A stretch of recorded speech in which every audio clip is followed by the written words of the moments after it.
Welcome to the East African Perspective podcast. I am your host, Musanjifu Benjamin Kavobo. Today, we are joined by a voice at the heart of Uganda's securities and defense, the spokesperson of the Uganda's People's Defense Forces. The UPDF is not only central to Uganda's stability, but also plays a visible and vital role in regional peace efforts. From operations in the Democratic Republic of Congo to contributions under AMISON, now ATMIS, in Somalia, to its presence in South Sudan, the UPDF has positioned itself as both a national institution and a regional actor.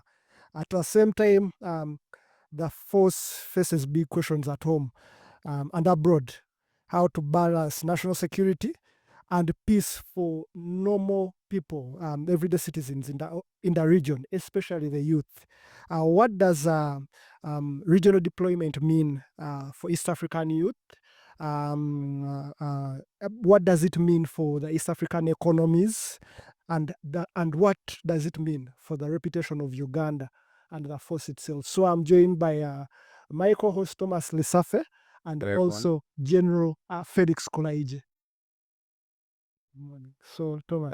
General, we would like to start with the foundations. UPDF is a forces that have been involved in the region since at least 40 years now.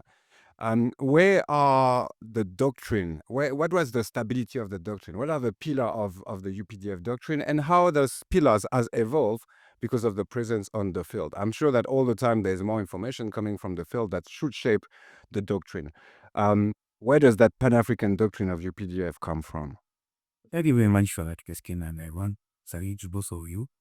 So the regional Seki, Yes, true. so this effort is knowledgeable. Thank you so much. Thank you. The students of our history, Correct. at the continent. But where do we come from? We had the process of nation formation. Mm-hmm. It was arrested by COVID. We had the empires Lufko. Before we came on, we were talking about the emerging of the empire. Some empire. These were beyond the smaller claims all the countries will have to be. You had to be so. Today, the impact of the zoo is even further out again. Correct, yeah. The story never stops. And the helping grade of this history can know the power of sense. Okay? Look at the French. France is what it is today because of the it's no Napoleon. Definitely. But why? That you have to be, yes, you have to have your lot, Pan-African. But our country on its own is nothing. So our country will be meaningful, will survive. At such a point of survive. Our country will survive if it's the bigger entity. And the bigger entity would be a made from Africa. Okay. But Kenyan the dynamics to have today, Yes. you cannot talk about an African continent without regional integration. Yes. Start with the real. Yes. Where your cultures, languages, most similarly across the borders, all around us. So why the two first of all consolidate these cultures disrupted by the colonialists? Because Mama Gaddafi, may so rest in peace, wanted one Africa, there and there. But you see, you have to develop a consensus of where you want to go and where you want to go. So the UPDF is a product of our own history. Okay. One, we participated in the liberation struggle in the Southern Africa, in Mozambique. Yes. So it does well there. Yes. Frelimo. That shifts their thinking. Okay. Then two, like you were saying before we come on, people like Yere, Nkuma, Lumumba, shaped our thinking. But two, also, what happened to some of them? The murder of Patrice Lumumba. The overthrow of Kwame Nkrumah. by a force which had been served under the UN in the Congo. You see the interconnection? Just down the road from us now. The very force that was watching when they killed Lumumba goes back home and was their own president. Yes. So these, I'm sorry to say, angered us. You cannot afford to be deceived that you are independent, but actually people are still controlling you. You're on a conveyor belt of resources that go. So the question was, how do we change this? Mm. The African must solve the African. Not waiting for others, because the others are waiting for actually 3 years. Definitely. And how do you make sure today, in 2025, the leadership of the army leadership, people like you, still follow that line? How do we make sure that we don't lose Even the next generation. and the next generation of soldiers right now? I'm glad you wrote this book. This is passing down. Mm. Yes, books. I was about to ask you, General, when are you writing? I haven't. So we, from the word go, from the Bush days, Yes. we have been teaching political education. Okay. Who are we? Okay. Who is our enemy? Yes. Where do we want to go? Yes. How do we go? Yeah. Okay. Whom would we go with? Definitely. Very key questions. So we educated ourselves on those fundamentals. Okay. And this has been passed on from 1981 to date. Okay. Every recruit, whether at cadet level or basic training, undergoes political education. Okay. Maybe just because maybe it's few titles for our listeners to read. I'm thinking personally maybe we should all say one book. I'm thinking of How Africa Must Unite from Kwame Nkrumah. I guess that's a classic. I'm thinking Walter Rooney, How Europe Underdeveloped Africa.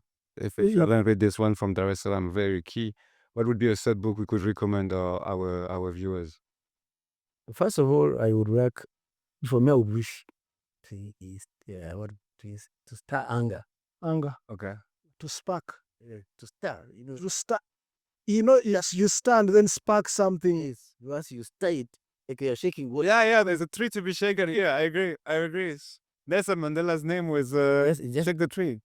You start with my favorite author. Ngugi wa Chango, Yes, you read his book, The Grain of Wheat. Okay. That's definitely a good book. So reading is at the base of how UPDF also transform into a Pan-African force. As the common saying is, knowledge is power. Okay, definitely. So when you sit with colleagues and you discuss these things, I'll pick something, you also pick. At the East African, we believe that this is this type of really books like this, then they actually give you, like I say, this problem statement. problem statement. Exactly. What is this? And therefore, you develop what do you think are the possible answers Correct. to that question. Okay. So knowledge is important. And in this political education, we teach about the history of Africa. Yes. Who is responsible for where we are? Yes. Is it purely the colonialist or an role to play? You have heard our commander in chief talk about the small chiefs. Those were very, very great. Yeah. The right hand of colonialists. Yes. But as you know, he talks about Uganda before he came on air. And you might tell people, Uganda is a nation. Munyoro is a nation. But Uganda is not a nation. Uganda is a country. Okay. When shall we make Uganda a nation? Okay. A process. A long process. So, education.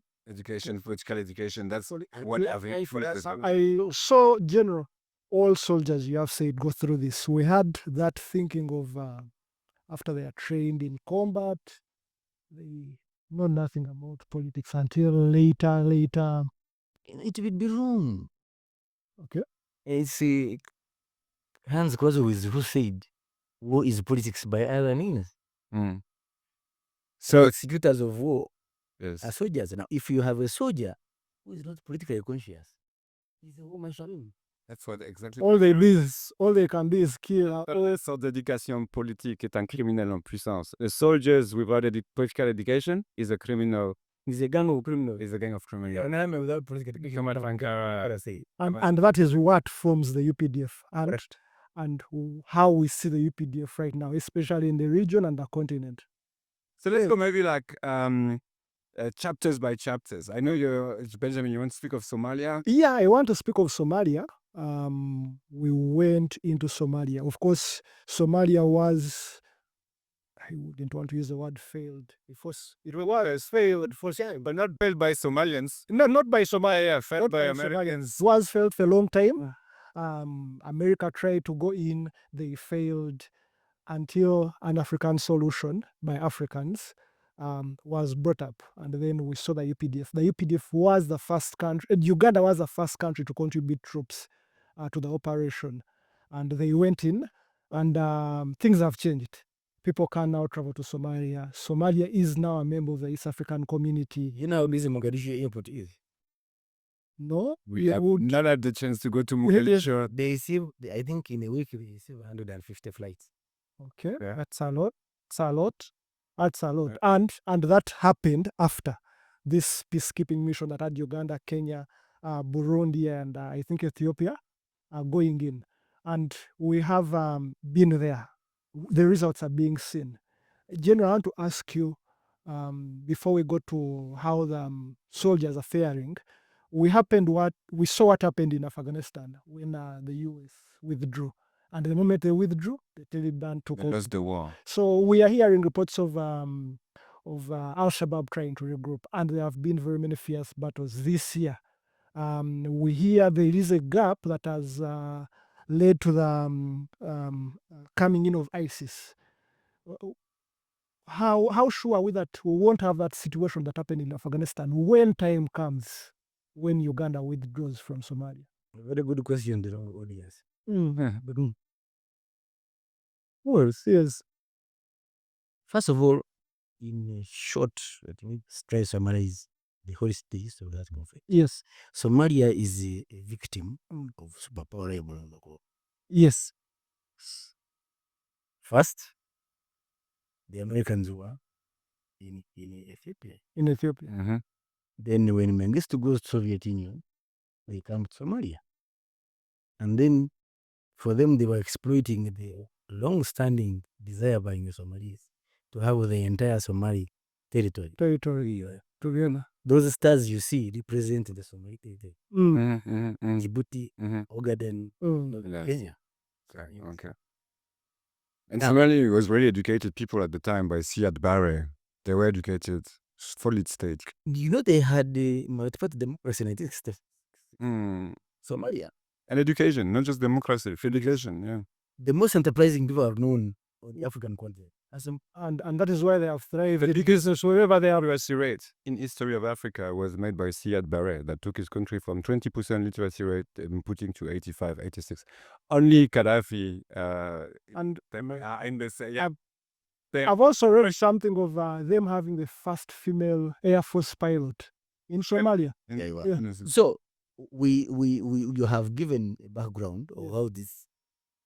The first attempt to help the warlords come together was made by President Museveni in 1992. He flew into Mogadishu when nobody could go there. Okay. I remember from at every 10 meters you will pay tanks the airport. Controlled by a different groups. Yeah, okay. So he met FRID, he met Mohammed, the other warlord, and actually brought to them the desire and the importance of them talking together. So go back to Somalia. Yeah. It's as if the Americans had read this to be the end of their dreams. Then they cook up the mission. Okay. Restore Hope. Restore Hope, the infamous one. Of 1993. Yeah. Clinton. Now, the Restore Hope mission gets on the ground and the Americans changed the narrative from Restore Hope to capture IDID. Well, yes. Yes. Now, you are capturing IDID, a Hawiye, in Mogadishu, dominated by a Hawiye. And you know, that Somalia's culture, Somalia's politics is based on those clans. That meant they didn't know what they were doing. It's 4-3-2-1. Yeah. Depending on the size of the clan. Okay. That's how the mission fails. That's how the mission fails. And how did the UPDF saw it at the time? I mean, you probably were sobbed at the time. Yes, I was. Seeing America coming here and trying to be good to me, Pursuit of their imperialism, and it was meant to fail. and it was meant we need to fail anyway. It was meant to fail. But later on, when we got to Somalia, now we understand what they are. So is it also what you think? You do understand what they want. We understand what they are after. Okay. That's the problem. So you also understand that the current peace missions in between Qatar, that Qatar is hosting, officially it's Qatar, but we know it's Washington behind it. It's also meant to fail. It will fail. It is important our audience understand that, because we Fail. then the propaganda are really good and the narratives is already shaped, and we think like they are super technological and super ready for everything. But the truth is they're not. They don't know what's going on. They don't understand Africa. I don't think Trump knows where Congo is. I must salute the imperialists. They are good at propaganda.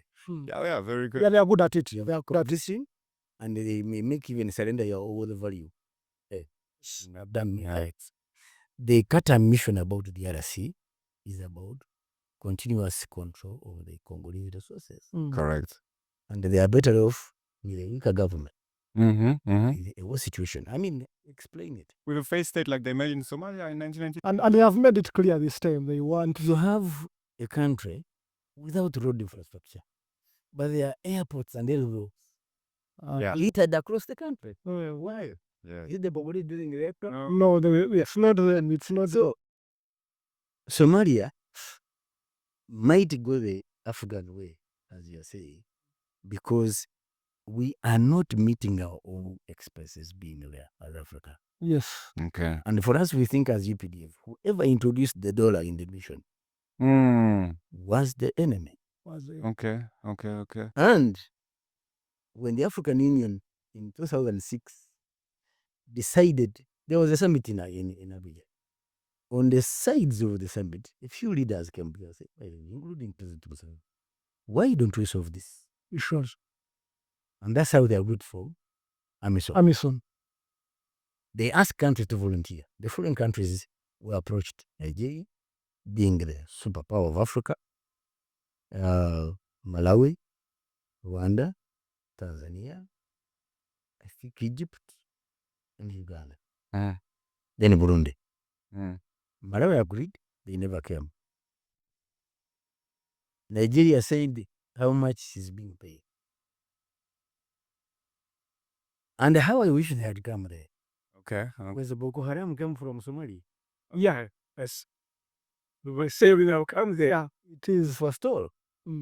So they chickened out. So for us, we said whether there is money or not, we have a duty as a Pan-Africanist force, help our African brothers and sisters stabilize. Okay. So that's how he comes back and we start preparing for the mission. Okay. As the IGAD was sponsoring the peace talks with the different factions. Yes. And so the first government is formed in Kenya. In Kenya, yes, in Nairobi. So it was a government in exile. Yes. And we wanted to create a base, a situation where this government could come back On ground. on ground. On ground. So that's how on 9th of March 2007, the first force gets into Somalia. amid disputes. Actually, the second claim was banned. Okay. Fortunately, we only lost equipment, human beings Survived. Okay. But the pilot was able to land amidst the hail of fire, and the people got out. Actually, there's a lot of stories like this. I think That story I didn't know. I think we'll have to have the general more. Please tell us in comments if you appreciate like understanding the history of all those conflicts. So, still on Somalia, before we leave Somalia, how do we solve this dollar issue? Yeah, that's a very Because it and when involves motivation, and how does what solution do we have as and then you said the what Africa- introduces our enemies. Yes. Should we introduce it? Yes. Give us context. The same people I've been talking about. For them, they wanted to be relevant. Yes. If you stabilize Somalia minus them, Yes. Yeah. They have no cut. Because just to remind our audience, Somalia is located, we have said that long time ago with Benjamin, is located on the trade road between Asia and Europe. And if you cut that road right now, Europeans have zero consumption, zero capacity to produce. So Asia is producing for Europe, right? And so if you cut Somalia out of the deal, or even Egypt with the Suez Canal, then the cost The sea route. the cost of consumptions for Europeans, any consumptions, even the cars, new rockets. Okay, military is a bit different, but for the rest, for the consumptions of the Not population, even military, because they get resources. will be 30% higher. Without Somalia, Did anybody check what happened when the Suez Canal was? yeah, well, my own sister in Brussels lost a job for 10 days. She had no job for 10 days simply because an African infrastructure says stop. I've been asking people, why is it that we're not aligning with Egypt on opening or closing the Suez Canal? Because Egypt is controlling it on its own, but it's all Africa that is impacted. Yes. We should be able to use our infrastructure in the benefit of all trade routes, not on other people. No, even That's another point. That's another. Tom, you wish to know that Egypt cannot do that. Besides the income, $2 billion. what I heard. the role of USA? Yes. But we have seen how US are not protecting anyone else in the region, and when they say they protect, we clearly can see they don't. Qatar have showed us. But going a bit to the south, we will get back to South Sudan after. But I think right now our audience want also to understand like the role of UPDF in DRC. in DRC. Trying to be present in DRC at least since the 90s, stabilizing regions such as Ituri and being present in Eastern Congo, basically. Eastern Congo, basically. Kivu, Eastern Ituri. DRC. We are there also because the ADF, which have been, I understand, created a long time ago by Sudan in Uganda to destabilize Uganda, has now continued to destabilize Uganda from the east of Congo. What do we understand of this situation, especially for our audience that might not understand the international implications of all what's happening and the role that Uganda has in making sure that the region is not just stable, but also economically stable? Yeah, That basically, the capacity- Thomas, basically, how would a youth running a small business hoping to export to Congo benefit from UPDF's presence? and not just to Congo, to Kampala, but also to South Sudan, to Kenya, and to Rwanda and Burundi. Well, it's a very big subject. That's a whole thesis. Yes, it is, but we want to break down. For starters, this Uganda is in the center of 3 conflict zones. Yes. The Horn of Africa conflict system, Sudanic conflict system, Yes. Betrix conflict system. Yeah. That fact alone requires you to make yourself firm, strong, and stable to manage surviving in this. Which UPDF have managed. Now, 1. 2. Therefore, you must participate in stabilizing the region. The region. Yes. It's in our interest, first as a country to survive, that we stabilize the region. Otherwise, we'll spill over. It has economic implications. Huge economic implications. Uganda is almost at the center. It's go. Not even almost, it is. Now, if you are in Uganda, you have access to Eastern DRC, you have access to Rwanda, Burundi, you have access. South Sudan. You have a market in Kenya and Tanzania. So, but you can only be meaningful in those markets if you yourself are about all. In terms of commerce, you're a market yourself, but you have what to sell in the other market. So, before even you come today, we have had a role in South Sudan since the 90s. Okay. We supported the SPLA to regain the definitely. Eastern DRC, you see, nature abhors a vacuum. And Eastern DRC had a vacuum of state control. And you people are talking about M23 and now ADF from Uganda. There's over 130 groups inside the DRC. Yes. Now, in such a situation, you must have, in my view, a stable government in Kinshasa. Yes. With the ability to have a federal government across the rest of the country that therefore have state control to eliminate this vacuum. Now, however, in the presence of this vacuum, therefore, anybody wants to rule. So, because of that vacuum, Sudan was able to help ADF with support of Mobutu at that time, start their bases, and then they attack Kasese in 1996. Now, for us, we don't believe in the territorial. If you attack, we must follow you. Okay. That's our doctrine. That's the doctrine of the You okay. bring go to us, we come. We follow you until First attack us. cars to the honor. Yes. So that's what happened in 96. And that's how we ended up removing Mobutu. Yes. And they gave the Congolese a chance to determine how they would go forward. Now, I will tell you, and that's what the young Ugandans need to know. You have heard about the ICJ case and Yes. the compensation. Yes. When we managed to remove Mobutu, we introduced police Yes. In Congo. in Congo. Okay. Now, the gentlemen in the Brussels and Washington We're not happy about it. are not happy about it. Curious. Now that makes sense. The English say the antelope does not hate the one who sees it. It hates the one who points where it is high. And know- when UPDF What UPDF was doing was pointing where the Problem who was the thief. Yes. So that's why General take it to the ICJ. you have poured water to the ICJ. You have watered it down. That's the case. Who is the prosecutor in ICJ? Who is the judge? And who accused us? Wasn't Congo? No. Is that ICJ is something that? Currently, the judge, the president of ICJ is our own. But do you think that was a mistake, that ICG and that cancellations that was made between DRC and Uganda? Like, do you think it was a mistake or Of course it was. That it was a mistake? Twice. we were being punished for pointing where the antelope was hiding. Tell me, of the 6 countries that were involved, Why? only Uganda was financing its own war. Yes. The rest. That- The rest, the war financed itself. Yes. yeah. So- Are you surprised that the others were left and Uganda, which was different, as I choose? I was like, JDs, the other ones were fellow C.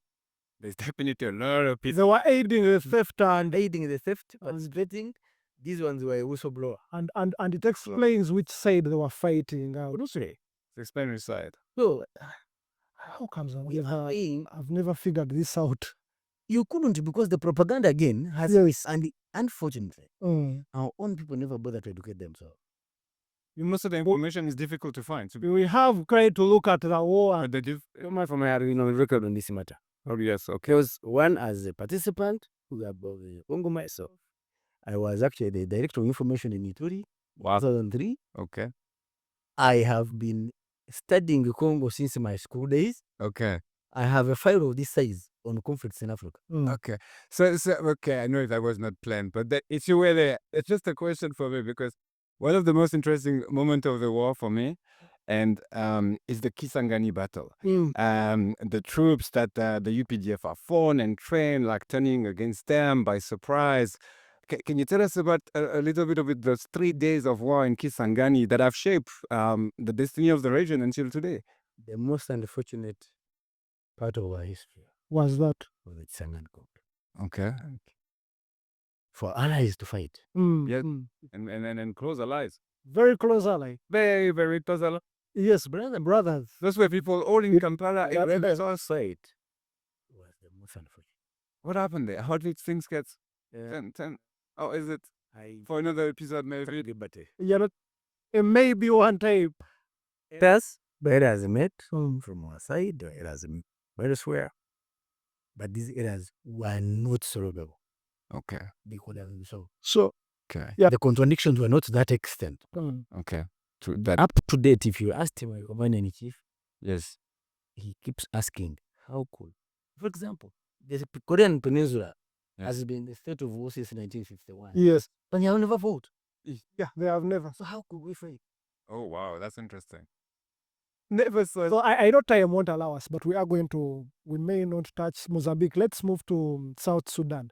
General, there was a perception that, again, we are going back to finances, that in South Sudan, the cost was being bared by the South Sudanese government. But last week, the last edition of the East African they reported and said Uganda is footing its own cost in South Sudan. There is that aspect. And then there is also, now that we are in South Sudan, where is the UPDF heading, given that also the Upper Sudan is in conflict, what happens in the event the conflict in Khartoum spills into South? What happens to UPDF? How will UPDF react? What are the implications for the region and the continent? You see, so, can I ask a question? Yes, you can. How much money is one's life worth? No, you can't put a cost on. Us as a Christian, we can't answer. You can't Question. put a cost on life. It's not a cost. Thank you very much. Do you imagine how many millions of people are dying in South Sudan? Very many. Very many. Where is conflict? Very Famine. many. Yes. Lack of medical care. Now, if you claim you're a Christian, I am a Christian. You are a Christian. Yeah, yeah. But you're seeing your brother die. Yes. And you're supposed to see. No, you can't. You can't sit. You can't sit. So before even you talk about doctrine, Start from the Christian doctrine. It's humanity. it's humanity. It's Right? In fact, at one point, it was resolved the African Union that gone should be the days of Africans watching, looking on, where the other Africans are dying And dying. and killed. And it is really rehumanizing people that have been dehumanized, taken out of history, taken out of global dynamics. When the law is there, it's been long. Rehumanizing. Number one. Number two, at selfish level, you're talking about a younger man in Kampala. The financial meltdown of 2008, The world financial meltdown. Yes. Uganda was able to survive Yes. because of regional. We basically most people didn't even understand what was happening. Because we had a very thriving Regional trade. Yes, yes. until 2013, when that thing broke out in South Sudan. Yeah. And when our trade. Today, we have volunteered to repair roads in Eastern Congo. Yes. Yes. To enable the Uganda business woman transport her goods to market in Chisanga. But might that not also create tensions with our neighbors? I'm thinking of Rwanda that also aims at having an influence on the east of Congo and especially a lot of economic trade between them. The UPDF are building roads that goes to Kampala, not to Kigali. Might that not also show some tension? Well, of course, it may. But again, back to the question I've asked. Do you prefer to sit on roads? No. Because you fear? No. Be angry? No. Definitely. No. You have to do something. Something. To the side. And you can see that ABF had taken over large tracts of land Yes. in Italy because nobody was touching them. They were farming, they were mining. Yeah. They had closed food, they had closed the health centers. Okay. Churches were not functioning. And people were killed in churches People were displaced. very recently. Killing churches, yes, has continued, but now it's a smaller rate. Roads were impassable, both physical and ambushes. Yes. All those is part of history now in the areas we have taken over. Yeah. So, if you talk of situation east of River Italy, But you're also in a situation where Congolese themselves are divided. The Wazalendo are one side, the FARDC, the Congolese army, are another side. And then in the south, you have M23, which are backed by other regional army. How do we make sure we don't put ourselves into something that is going to flame us back? you can be sure there is ripples. Yes. When you step in water, Yeah, there are people, there are records. and when you step in troubled waters, Yes. then worse. Yes. You do not expect, you see, I always give the analogy of a pregnant mother. Okay. That you may decide to say, my wife has a nice figure. I don't want that figure to change. Forget about children. Yes. For you to maintain that figure, she must not to conceive. But if you have to propagate life, Yes. then you sacrifice the Africa. If you want to stabilize the region, you'll be prepared for the consequences of stabilizing the region. Cause else, you accept, fall on your hands, and all of you remain in this state of affairs, a state of Bagama. And the others keep coming and taking away your resources. And I need to warn you, younger people, and you have hinted on it. The rest of the world has no resources. yes. They are here. It's Africa here. Very key to understand that with 5 harbor in Africa, the world capitalism would fall because they don't have the resources to produce what they produce. Durban, Dar es Salaam, Mombasa, we take that out, the Chinese are done. And then by domino effect, the rest of the world. The rest of the world. Gentlemen, in Mogadishu, there is a plane from a superpower that lands every night. Every The day. landings, lights are switched off. When it's landing, is like the city light off. Lights are switched off. The cities lights are very far. Foreign country from outside Africa. And the lights are back whilst has taken off. So as we wrap up, General, let's see. But we have to have just, okay. I want to know: Are we winning the ADF? Do we see the end of a conflict in Yes, we are winning the ADF if Yes. our Congolese counterpart follow the following strategy that we shared with them. If you want to deal with insurgencies successfully, Yes. you must have a concept of zonal forces and mobile forces. Oh yes. Zonal forces to protect the citizens, Okay. And then and a mobile to pursue. to pursue. Now, for us, we are pursuing. That's how you hear ADF has gone to certain village and killed people. Yes. Yeah. Because they are open and exposed. In Lubero and Toyo. Exactly. So until our Congolese counterparts accept this doctrine of a zonal force, Okay. if you read about conflict, that's what we did. Okay. We were condemned, we were put people in the camps, but we were able to protect them. In the camps, they were safer in the camps. Were we stronger with the East African other army, with the East African community coming as a East African community, or are we stronger as a country with? We are stronger as a region. As a region. The aircraft that we attempted to form, Yes. So what happened to it? was the best option for the region. So the regional effort. Yes. But you see, what is the cause? Why are we talking of when M23? No, definitely. Yeah. We don't even know about the others. So let's go. We know, but there's 130 of them, as you said. But I'm part of them. But why M23? M23 is the only force that is fighting for what I would call a legitimate cause. Yeah. Because Okay. they have been differentialized. Yes. They are being declared non-Congolese Yes. Okay. because they happen to speak a language. Banyamulenge issue. Banyamulenge. Something we see all over the world. Yes. They are being told you belong to the other country. Uh-huh. And the Congolese have even told them, some of the Congolese authorities, you go back. It's also a problem when you don't know history. Particularly, what Nyerere said. Well, it was against mediating between the Gako conference and the precursors or 23. This is a mode conflict. So, M23 would be solved. It's the easiest. It's a question of saying, yes, you recognize you. Let's go. And it treats them as such. I want to really the gentlemen and this and that there. The most difficult conflict to fight is an identity conflict. Okay. Now the Congolese one is worse. It's both identity and resource conflict. Yeah, it comes together. Gaza. Well, these guys are not that Gaza doesn't have as much resources as the East. They do have gas. So, General, as we wrap up, where should the UPDF be? Because we have made an impact in the region, the continent. We are in Equatorial Guinea. I don't know why we are not in Mozambique. We should be there. Mozambique is we started my talking about Mozambique. Our brothers. But we let our brothers. But our brothers are there.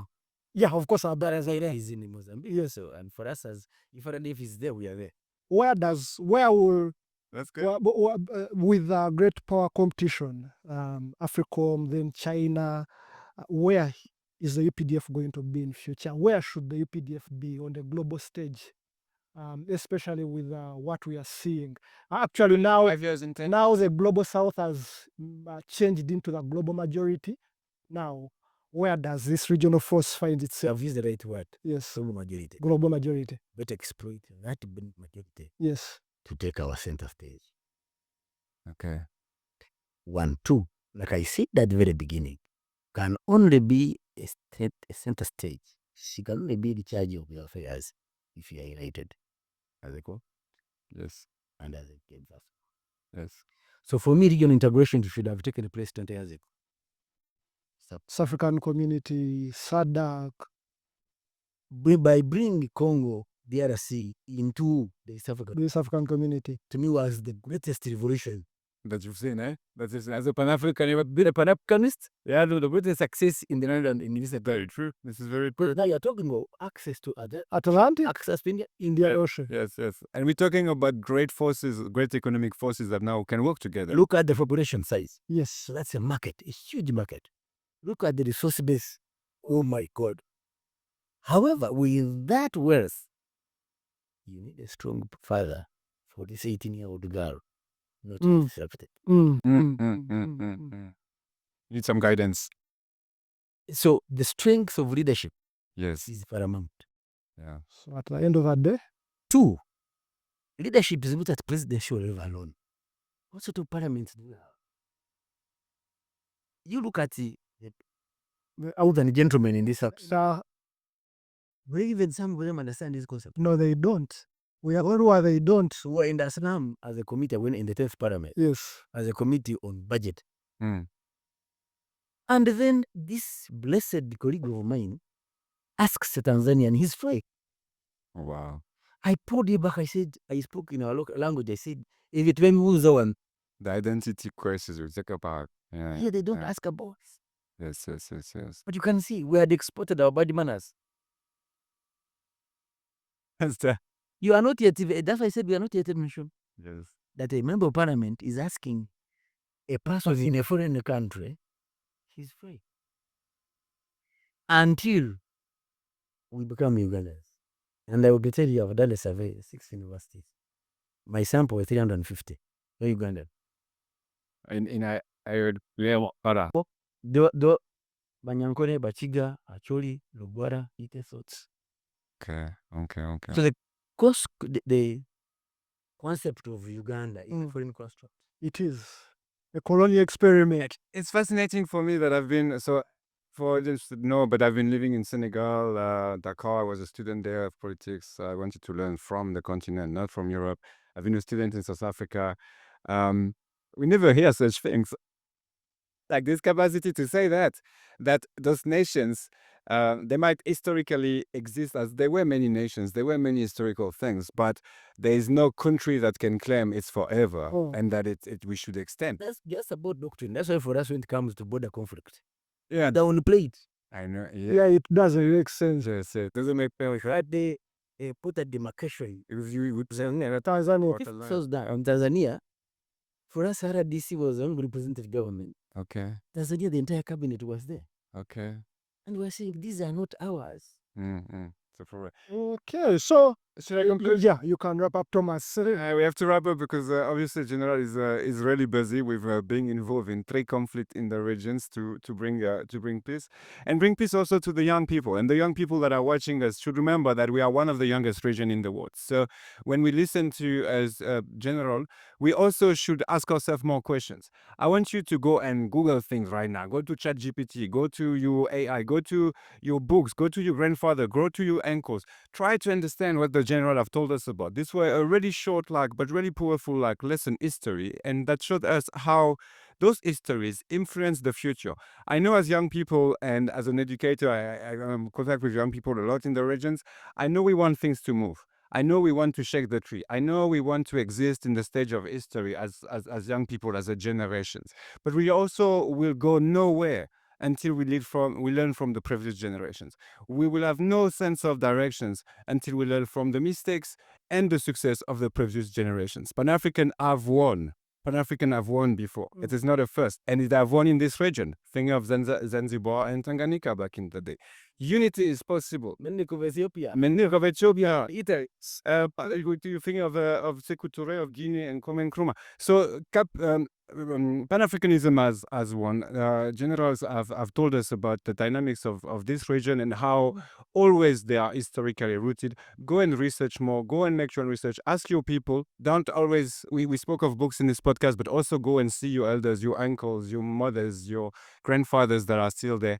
Ask them what happened and build your own understanding of our beautiful region. Thank you so much for being here with us to do this task. I wish we had more time. Then you will come next time. Please, and please give us comments on how often you want to see the General in this table, because I feel like we have more topics to touch on. So many. Thanks so much, Benjamin. Thanks so much, General.